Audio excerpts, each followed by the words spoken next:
Oke, Assalamualaikum warahmatullahi wabarakatuh. Selamat siang teman-teman semua. Waalaikumsalam. Selamat siang, Pak. Waalaikumsalam warahmatullahi wabarakatuh. Baik. Oke, jadi di pertemuan kali ini kita akan membahas materi tentang pendapatan nasional. Nah, pendapatan nasional ini berkaitan erat dengan indikator ekonomi makro, yang mana di minggu kemarin kita ngebahas tentang perbedaan antara ekonomi mikro dan ekonomi makro. Sebelum masuk ke materinya, saya akan menjelaskan tentang capaian yang akan kita bahas di dalam pertemuan minggu kedua kali ini. Capaiannya, jadi diharapkan untuk capaian mata kuliah di pertemuan kali ini, diharapkan teman-teman semua bisa memahami dan mengukur data-data dalam ekonomi makro. Lalu capaian pembelajaran mata kuliahnya, diharapkan teman-teman mampu menguraikan tentang cara mengukur pendapatan suatu negara, mampu menguraikan tentang cara mengukur biaya hidup dan indeks harga konsumen, yang mana nantinya bisa menjadi sebuah indikator penentuan tingkat inflasi. Lalu indikatornya mengenai ketepatan menghitung pendapatan dari metode pendekatan pengeluaran, penerimaan, dan nilai tambah. Lalu ketepatan menghitung dalam mengukur indeks harga konsumen nanti. Ini adalah pokok pembahasan tentang pendapatan nasional. Nah, pokok pembahasannya yang akan kita bahas mengenai GDP, Gross Domestic Product, lalu PDB nominal, PDB real, lalu ada GDP atau PDB deflator, dan indeks harga konsumen. Nah, ini adalah materi-materi yang akan kita bahas di pertemuan minggu kali ini. Oke, kita masuk ke materinya. Jadi di pertemuan minggu kedua, kita akan membahas tentang variabel makroekonomi yang mempengaruhi pertumbuhan ekonomi. Subpokok bahasannya adalah tentang pendapatan nasional. Nah, di sini pendapatan nasional atau national income adalah salah satu indikator kemampuan dan kualitas sumber daya di suatu negara. Jadi setiap negara mempunyai karakteristiknya masing-masing, atau setiap negara bisa dikategorikan sebagai negara miskin, negara berkembang, atau negara maju. Itu salah satu indikatornya bisa dilihat dari national income-nya atau pendapatan nasionalnya.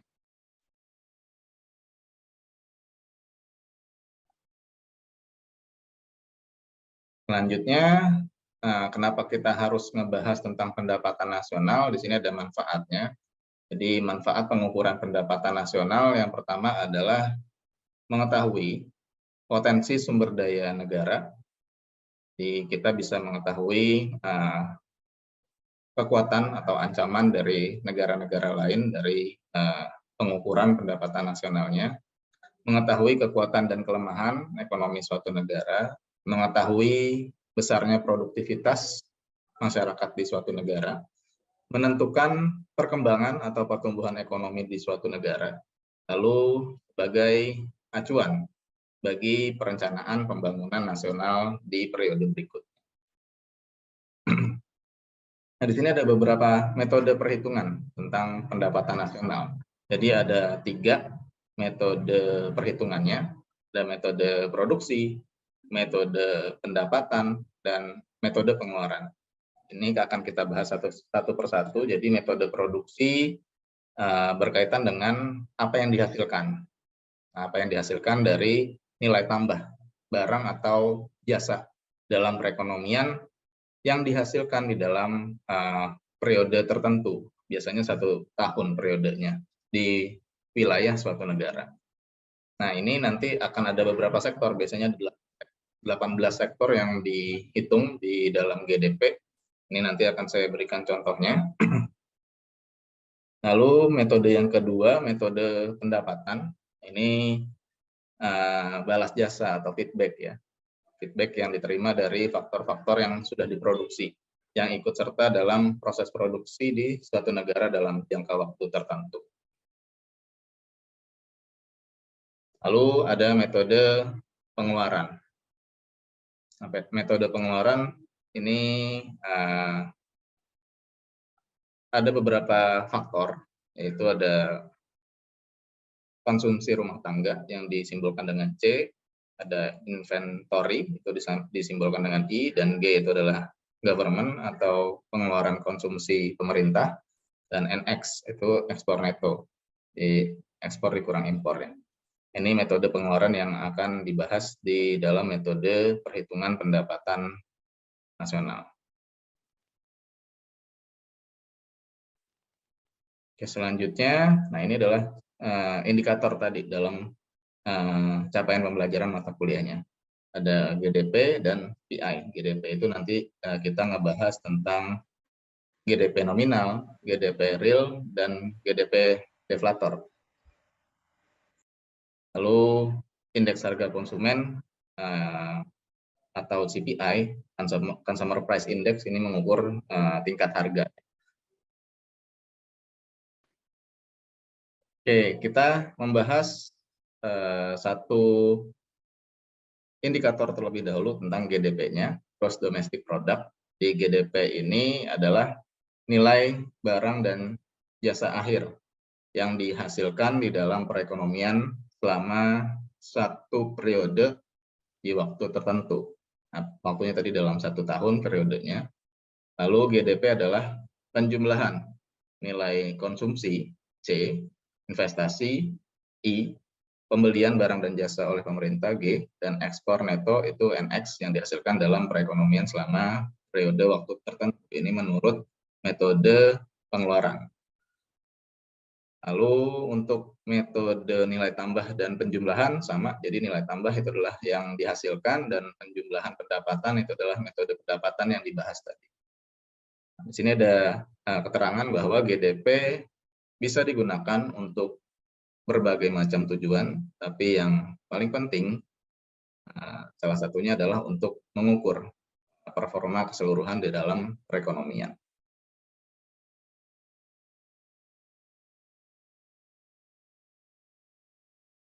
Oke, selanjutnya, nah ini pertumbuhan GDP.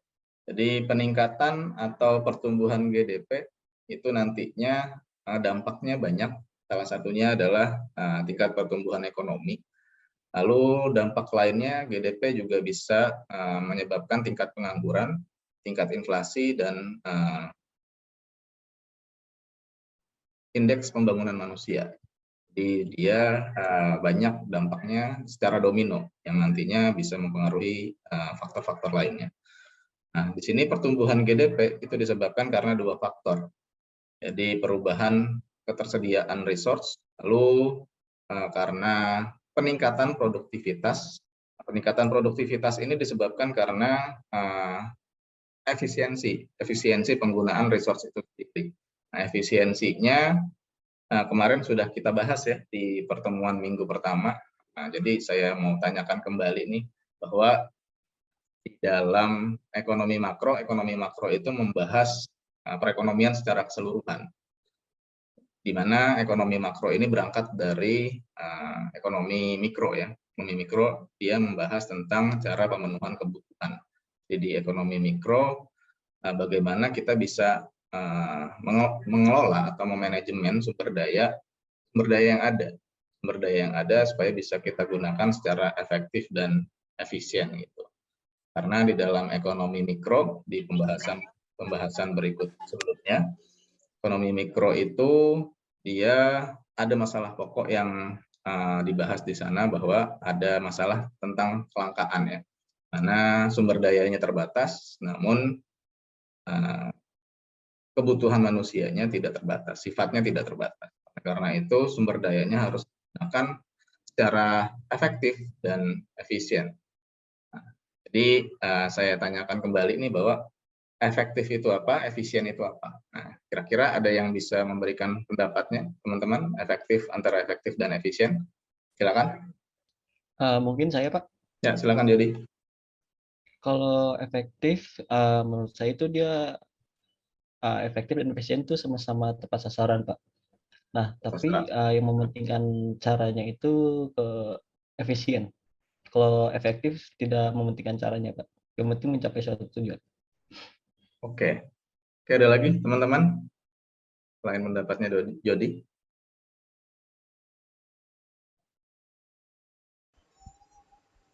boleh Pak saya? Ya, silakan Maulid, Zahira. Mungkin kalau dari saya, menurut saya itu efektif itu dalam segi waktu. Sedangkan kalau efisien itu dalam segi caranya atau alat yang dipakai untuk melakukan sesuatu agar lebih efisien dan menghemat waktu gitu Pak. Oke, baik.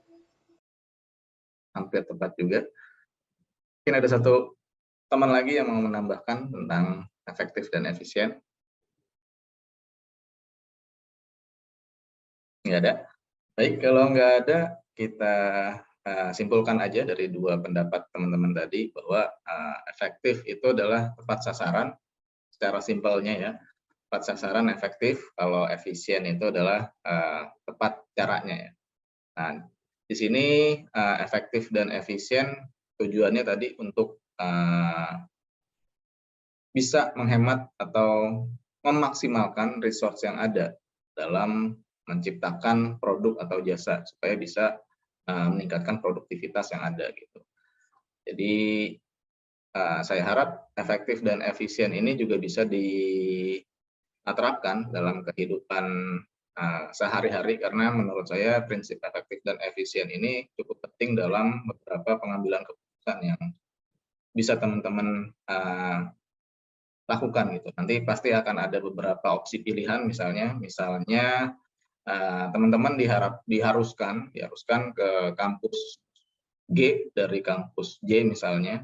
Nah, ini punya perspektifnya yang berbeda-beda dari setiap individu. Jadi menurut A bahwa naik kereta itu lebih efektif dibandingkan naik motor misalnya seperti itu. Ada juga yang berpendapat bahwa mending naik motor sendiri daripada harus naik kendaraan umum. Nah, ini harus kita lihat dulu nih efektif dan efisiennya, poin-poinnya. Efektif itu tadi konsepnya bahwa dia bisa mencapai tujuan atau sasarannya. Kalau efisien, dia mementingkan caranya supaya banyak manfaatnya yang didapat. Jadi caranya itu tepat, entah itu biayanya lebih murah, jalur yang ditempuh lebih cepat, atau faktor-faktor lainnya yang bisa memberikan manfaat kepada pencapaian sasarannya. Jadi berkaitan sama masalah yang kita ambil tadi, misalnya kalau misalnya teman-teman disuruh dari kampus Kalimalang ke kampus Depok misalnya, nah kita lihat dulu nih faktor-faktornya, kira-kira biayanya yang lebih murah menggunakan moda transportasi apa gitu dalam kampus Depok dari Kalimalang. Terus jarak tempuhnya lebih enak mana, terus lebih capek mana, nah itu kita pertimbangkan faktor-faktor itu. Nah, faktor-faktor yang sudah kita pertimbangkan dan kita pilih pastinya itu akan memiliki banyak manfaat dibandingkan dengan faktor-faktor yang nggak kita pilih. Misalnya kalau naik kereta kita bisa lebih santai daripada naik motor karena nggak capek, bisa santai-santai di dalam kereta, nggak harus macet-macetan. Nah, itu salah satu bentuk efisiensi. Kalau misalnya kita mentingin efektivitas aja, ya kita bisa pakai cara apa aja, yang penting kita sampai ke kampusnya gitu. Entah kita jalan kaki, entah kita naik pesawat dulu ke Bali, terus baru ke Depok. Gitu. Yang penting kan nyampe ke kampus Depok. Nah, itu efektif, karena efektif tepat sasaran, tepat tujuan. Tujuannya tadi kita harus sampai ke kampus Depok dari kampus Kalimalang.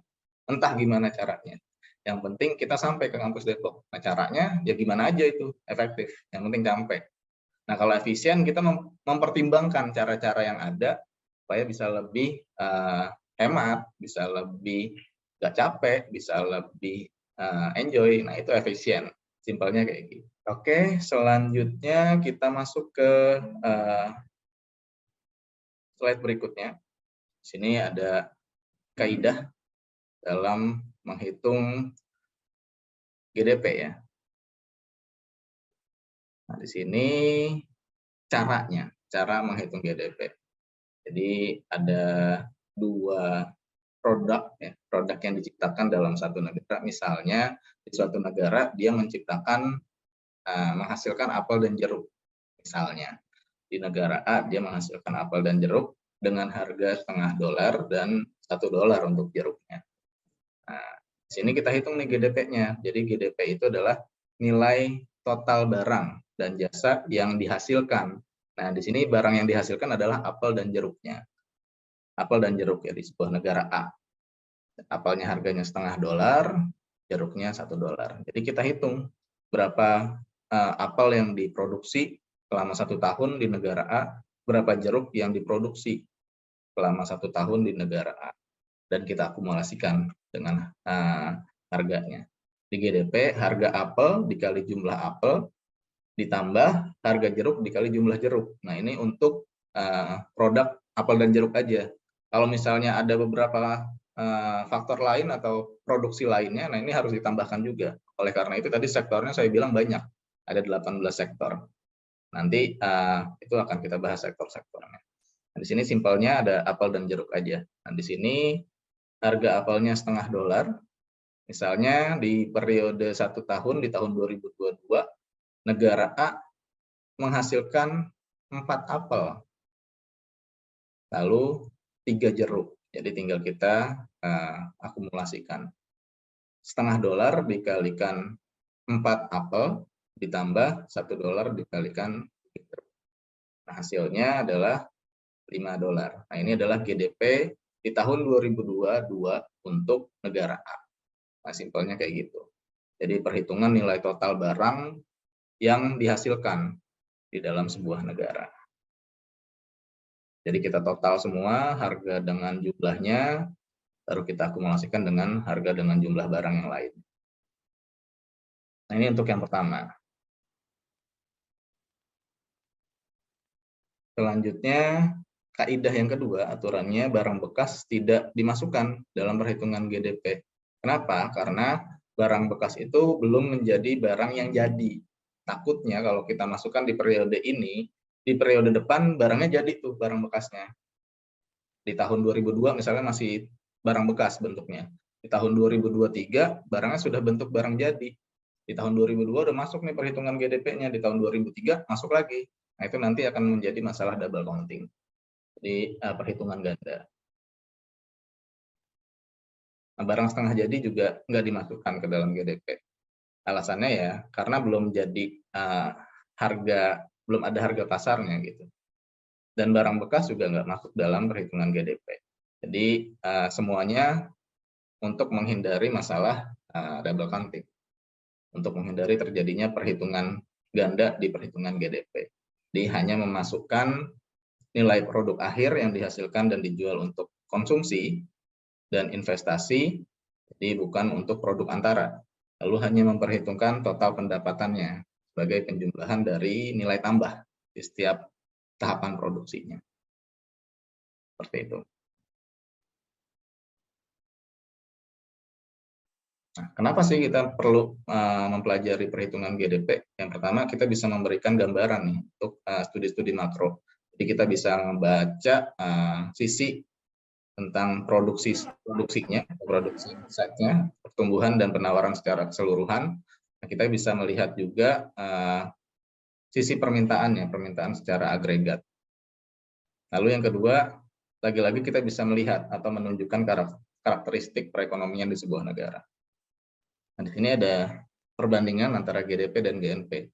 Jadi GDP itu adalah nilai barang dan jasa akhir yang dihasilkan di dalam suatu negara selama periode tertentu di wilayah hukum suatu negara tanpa memperhatikan penduduk tersebut dari negara yang bersangkutan. Nah, kalau GNP, jadi total nilai barang dan jasa akhir yang dihasilkan oleh penduduk warga negara suatu negara, baik yang berada di luar negeri maupun di dalam negeri. Nah, ini perbedaannya antara GDP dan GNP. Cerahku, dia punya presentasi. Selanjutnya kita ngebahas indikator yang berikutnya di dalam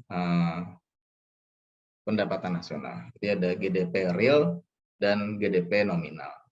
Di simpelnya GDP real itu adalah GDP yang menggunakan harga tahun awal. Kalau GDP nominal adalah GDP yang menggunakan harga tahun yang berlaku. Nah, ini simpelnya kayak gini biar kita bisa langsung masuk ke masalahnya. Kita masuk ke kasus jeruk dan apel yang diproduksi di negara A. Jadi GDP real pada tahun 2006 yaitu harga apel di 2006 dikali jumlah apel di 2006. Selanjutnya GDP real pada 2007, nah ini harga apelnya yang digunakan adalah harga konstan atau harga tahun awal. Jadi kita menggunakan harga tahun 2006 di case ini. Di harga tahun awalnya adalah harga tahun 2006. Jumlah apelnya juga di tahun 2006 ini harusnya. 2007, sorry. Jadi jumlahnya yang digunakan adalah jumlah tahun berlakunya. Jadi harganya aja yang kita gunakan di harga tahun konstan. Jadi harga jeruknya di 2006, jumlah jeruknya di 2007. Selanjutnya juga gitu, GDP real pada 2008. Jadi harga apel dan harga jeruknya harga tahun awal atau harga tahun konstan di tahun 2006. Untuk jumlah apel dan jeruknya itu harga tahun yang berlaku 2008. Nah ini GDP real. Jadi konsepnya dia menggunakan harga tahun awal atau harga tahun konstan. Bedanya sama GDP nominal, tadi dia menggunakan harga tahun berlaku kalau GDP nominal. Jadi harga di tahun 2008 ya harga apel 2008, harga jeruknya juga di 2008, bukan 2006. Nah, simpelnya kayak gitu perbedaannya.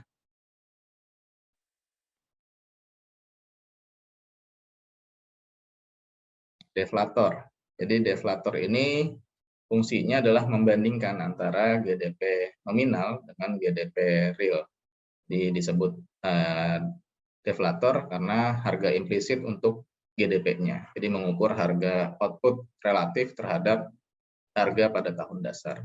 Ini mencerminkan apa yang sedang terjadi nih pada seluruh tingkat harga dalam perekonomian. Jadi untuk menghitung deflator GDP, kita tinggal cari GDP nominal di tahun yang kita mau cari, dibagi dengan GDP real. Seperti itu. Oke, selanjutnya indikator berikutnya yaitu menghitung CPI atau indeks harga konsumen atau bahasa Inggrisnya Consumer Price Index. Nah, Consumer Price Index ini merupakan gambaran perubahan biaya pembelian barang dan jasa yang dikeluarkan oleh masyarakat pada suatu periode tertentu. Nah, simpelnya kayak gini, jadi kita bisa melihat kira-kira ada kenaikan harga atau enggak nih di tahun 2005 terkait harga apel. Misalnya di harga apel tahun 2005 itu 10.000, di tahun 2004 harganya 8.000.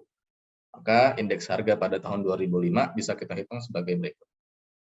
Jadi untuk menghitung CPI atau indeks harga konsumen, harga tahun yang berlaku di tahun 2005 dibagi harga tahun 2004. Jadi 10.000 dibagi 8.000 dikali 100, nah ini hasilnya 125.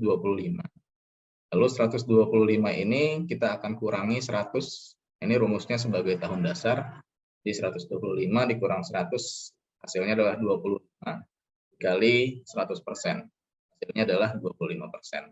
Nah 25% ini adalah indeks harga konsumennya, yang artinya pada tahun 2005 itu telah terjadi kenaikan CPI atau indeks harga konsumen sebesar 25% dari 8.000 ke 10.000. Nah, indeks harga konsumen ini nantinya akan menjadi indikator atau salah satu perhitungan untuk menghitung tingkat inflasi. Jadi untuk menghitung tingkat inflasi di tahun 2005, maka kita perlu CPI di tahun 2005 dan CPI di tahun 2004. Nah, kita hitung dulu CPI-nya tahun 2005 berapa, CPI di tahun 2004 berapa. Oke, selanjutnya ini adalah beberapa data atau sektor yang harus dimasukkan ke dalam perhitungan GDP. Di sini saya mempunyai data di tahun 2015 sampai 2019 untuk Kota Bekasi, saya ambil contohnya. Di sektor-sektor yang masuk ke dalam perhitungan GDP ada pertanian, pertambangan, industri pengelolaan, sampai jasa lainnya yang harus dihitung tiap sektornya. Nah, tiap sektor ini juga mempunyai indikator lainnya. Pertanian ada indikator lainnya, kehutanan juga ada beberapa indikator, perikanan juga. Itu yang harus diakumulasikan. Ini ada beberapa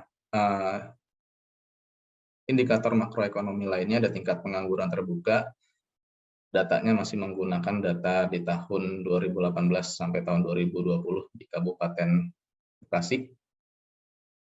Lalu di Kota Bekasi masih tingkat pengangguran terbuka, ini orang-orang yang masih mencari pekerjaan, jumlah penduduk miskin, lalu garis kemiskinan, indeks kedalaman kemiskinan, ini ketimpangan antara yang miskin dengan yang kaya, indeks keparahan, penyebarannya, Gini rasio, ketimpangan juga. Ini adalah beberapa indikator makroekonomi, angka harapan hidup di Kota Bekasi. Jadi kira-kira orang-orang di Bekasi bisa mencapai harapan hidupnya di usia berapa. Lalu harapan lama sekolah, ini 13-12, ini maksudnya kira-kira dari SD bisa sekolah selama 13 tahun misalnya di Kota Bekasi. Setara dengan rata-rata lama sekolah, ini indikator ekonomi. Nantinya akan kita bahas di pertemuan berikutnya. Oke, selanjutnya ada tugas harian yang harus teman-teman kerjakan terkait GDP dan GDP real dan GDP nominal. Ini nanti harus teman-teman kerjakan dan masuk ke virtual kelasnya. Dicari tahun 2014 sampai tahun 2017 dengan harga dan jumlah barang yang sudah ditentukan. Ini teman-teman menghitung GDP real dan GDP nominal. Oke, dari saya materinya cukup sekian. Kira-kira ada yang mau ditanyakan terlebih dahulu, teman-teman? Pak, saya mau nanya, Pak. Silakan. Maaf ya, Pak, ini saya nggak bisa on cam soalnya jaringannya lagi jelek, Pak. Siap. Saya mau nanya, Pak, tadi kan ada data dari pertumbuhan yang GDP, Pak. Nah, itu fungsinya apa ya, Pak? Pertumbuhan GDP ya. Jadi Iya, data pertumbuhan GDP. Fungsi dari pertumbuhan GDP. Jadi kita bisa pertama tadi kita bisa mengukur karakteristik perekonomian di sebuah negara. Terus kita bisa melihat perekonomian kira-kira di sebuah negara itu stabil atau enggak. Nah, jadi salah satunya mengukur perekonomian. Selanjutnya di poin yang kedua kita bisa menjadi acuan di periode berikutnya. Jadi di dalam sebuah negara itu pasti ada rancangan APBN. Nah, rancangan APBN ini adalah melihat dari GDP yang ada gitu, GDP yang sebelumnya. Jadi untuk menyusun rancangan-rancangan yang akan kita lakukan di periode berikutnya. Terus bisa mengukur kapasitas ya, kapasitas di sebuah negara, apakah tingkat pengangguran, terus tingkat lapangan pekerjaan, pendapatan nasional, dan pertumbuhan ekonominya itu bisa kita ukur melalui GDP. Oke, seperti itu. Baik, Pak. Makasih, Pak. Ya, oke. Ada lagi? Pak, saya mau tanya. Ya. Mengenai GDP tadi, Pak, jadi faktor apa aja, Pak, yang menyebabkan naik turunnya GDP, Pak?